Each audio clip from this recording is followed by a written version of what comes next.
Kalau untuk melihat CCTV, di saat saya di BAP ya, dan saya mau mau melihat melihat ulang lagi.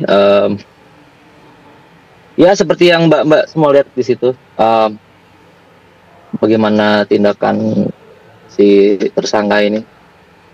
Eh, saya nggak bisa berkata-kata lah, gitu. Gitu sih Mbak.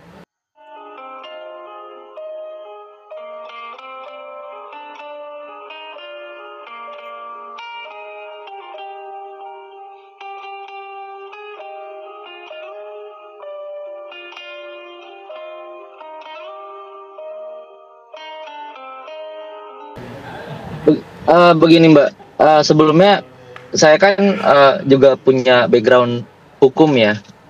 Ini semua ada di, saya juga harus tahu penyebab kematiannya. Pertama itu polisi juga sudah sebenarnya memberikan sinyal di saat di rumah duka gitu kan.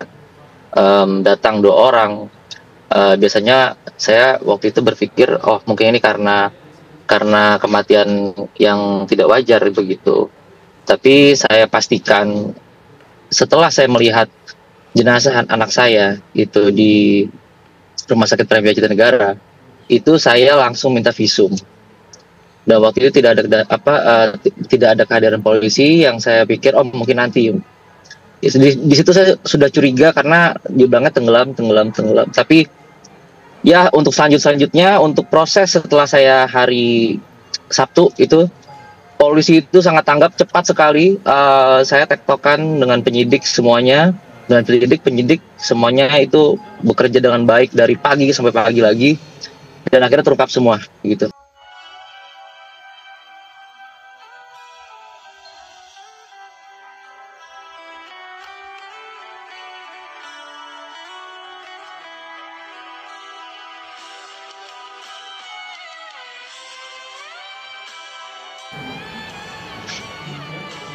Begini Mbak, waktu saya memandikan itu saya memang melihat pertama itu digunting kan, itu bajunya digunting.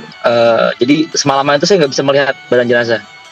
Digunting karena dia pakai baju panjang warna coklat, itu digunting sama dari pihak masjid kalau nggak salah, digunting untuk memandikan. Pertama yang saya bertanyakan itu di tangan tangan kiri. Eh, karena ada bekas ini kan, ada bekas seperti warna warna kuning kemerahan gitu. Dan setelah itu, di saat dibalik juga saya sempat bertanya, ini kok banyak apa ya, banyak memar-memar gitu. Tapi jawabannya tetap, oh ini tadi itu, tadi ini tadi ini.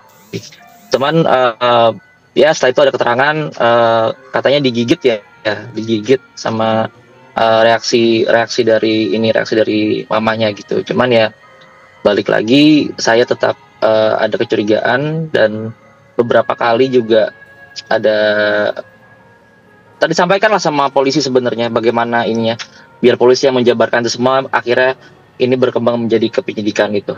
Gitu. Saya nggak mau ada cerita yang berbeda dari apa yang sudah saya sampaikan ke polisi, karena di situ sudah tertuang jelas kenapa saya curiga gitu.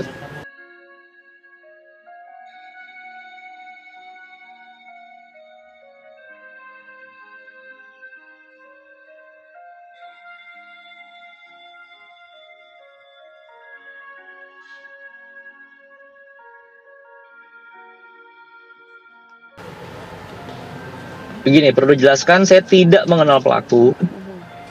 Saya tidak mengenal pelaku, saya belum pernah bertemu dengan pelaku, begitu. Jadi saya sama sekali tidak tahu ini pelaku ini siapa, gitu. Mungkin bisa ditanyakan ke mamanya nanti, gitu. Karena kan kekasihnya ya, kalau nggak salah, gitu. Ya mungkin bisalah ditanyakan lebih lanjut ke mamanya nanti, gitu. Untuk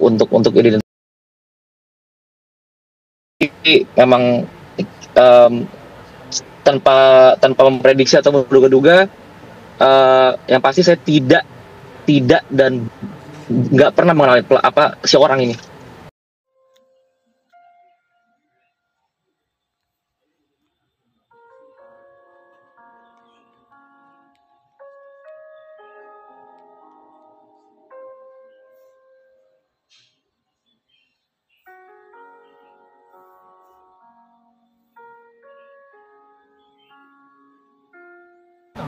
Belum tuh Mbak, saya baru dengar.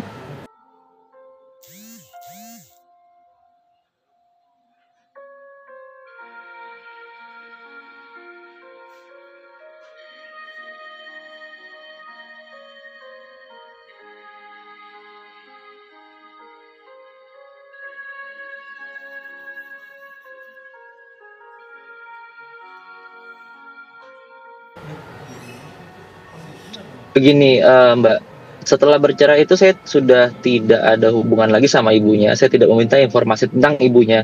Jadi itu urusan ibunya. Saya hanya meminta informasi tentang anak saya. Dan memang in my absence ya di tahun 2023 bulan Februari sampai akhirnya saya dipertemukan lagi Januari tahun ini. em, saya hanya menerima anak saya sehat, sehat, sehat. Ya mirisnya ya saya baru bertemu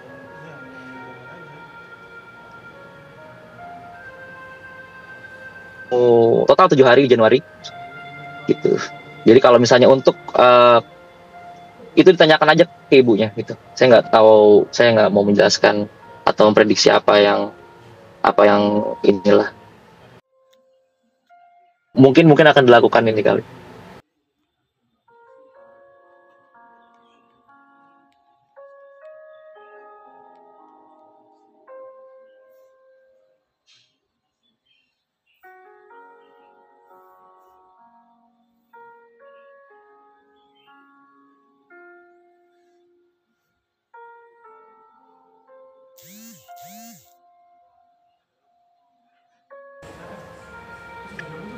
Mungkin untuk seorang awam juga mungkin sudah bisa ini aja ya apa sudah apa mungkin sudah diinin ya sudah tahu ini bagaimana keadaannya gitu apalagi ya mungkin ya saya nggak bisa menduga-duga biar polisi yang menjelaskan kita juga belum dapat motif kan seperti apa gitu jadinya balik lagi ya nanti biar polisi aja sih menjabarkan gitu saya yakin kok ini juga sangat cepat prosesnya semuanya dikerjakan sangat cepat dari saya bergerak hari Senin itu sangat cepat gitu. Oke.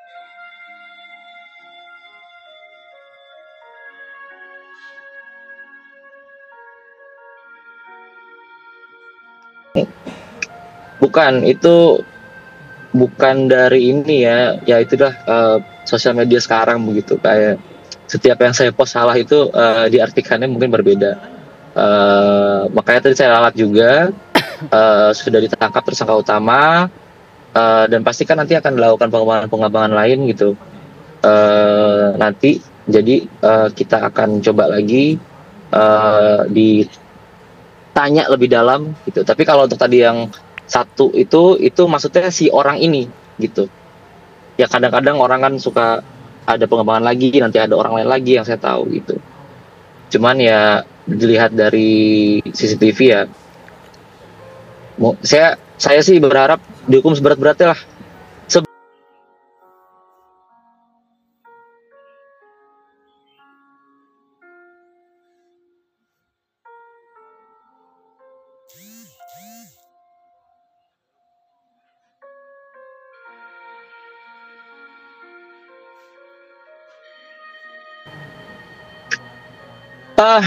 Seperti yang saya sampaikan ya, yang saya kangen itu tuh selalu anak saya tuh ada ada kebiasaan tuh kalau manggil saya tuh bapak, bapak, bapak, bapak, bapak gitu berkali-kali gitu ya.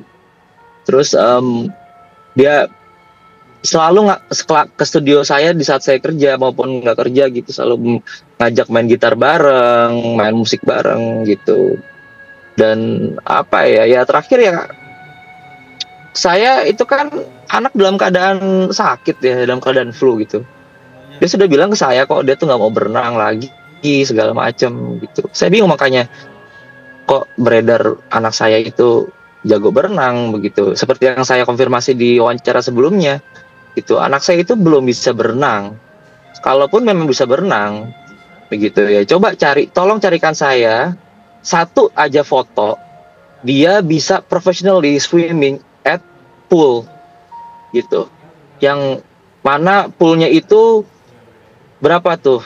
Full orang dewasa ya? 1 meter, berapa? 1,5 meter atau beberapa sih nggak tahu tuh. Cari aja gitu. Tapi kalau memang yang dibilang sama anak saya itu adalah dia mau menjadi musisi gitu. Makanya saya selalu belikan gitar, saya belikan drum, saya belikan ukulele, segala macam yang berhubungan dengan musik gitu. Makanya saya di media beredar, saya bilang katanya anak saya bisa berenang, pernah les berenang sama saya, tapi itu di saat masih balita gitu, yang mana itu diawasi oleh saya langsung dan ibunya langsung gitu, dan kadang-kadang oleh kakeknya gitu. Itu juga dalam pengawasan saya juga. Makanya saya heran aja gitu, gitu Mbak.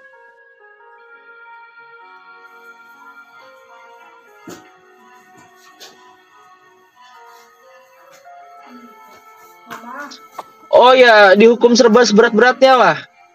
1 nyawa anak menghilang, saya menyerukan dan polisi menyerukan juga, dibantu oleh polisi menyerukan juga, stop child abuse. Justice for Dante dan yang lain.